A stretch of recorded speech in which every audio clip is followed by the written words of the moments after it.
Your agriculture ক্লাসে তোমাদেরকে সবাই স্বাগতম জানাই। আমরা এই ক্লাসের মাধ্যমে মূলত এগ্রিকালচার বিষয়টি নিয়ে আলোচনা করে থাকি। আমরা জানি তোমাদের এগ্রিকালচার পরীক্ষা, এগ্রিকালচার নয়, তোমাদের সেমিস্টার 3 অর্থাৎ ক্লাস 12-এর পরীক্ষা তোমাদের 8ই সেপ্টেম্বর থেকে শুরু হতে চলেছে। তার আগে তোমাদের যে স্কুলে মক টেস্ট আছে, এই মক টেস্ট সবাই মন দিয়ে দেবে। প্রয়োজনে আমার এই ভিডিওগুলো দেখবে, খুবই উপকারে আসবে, এটুকু বলবো।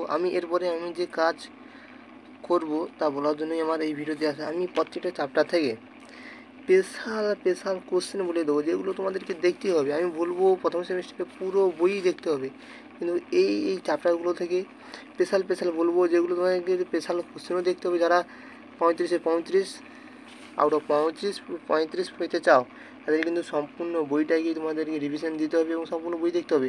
যারা মনে করছো এখনও পড়া হয়ে ওঠেনি, তাদের জন্য এই ভিডিও, এবং যারা আউট 35 পাবে তাদের জন্য শুধু এই ভিডিও। সব মিলিয়ে তোমাদেরকে স্পেশাল কোশ্চেনগুলো আলোচনা করে দেবো। তোমাদের সিলেবাস তোমরা হয়তো এখনও সেটা অনেকেই জানো না, তোমরা দেখে নাও বইতে। তোমরা যারা বই কিনোনি বা এখনও কেনা হয়ে ওঠেনি, তাদের জন্য আমার এই ক্লাস, আমার এই অনলাইনে এই সহযোগিতা খুব উপকার করবে। ধন্যবাদ রাখছি। সুস্থ থাকবে, ভালো থাকবে, মন দিয়ে পড়াশোনা করবে।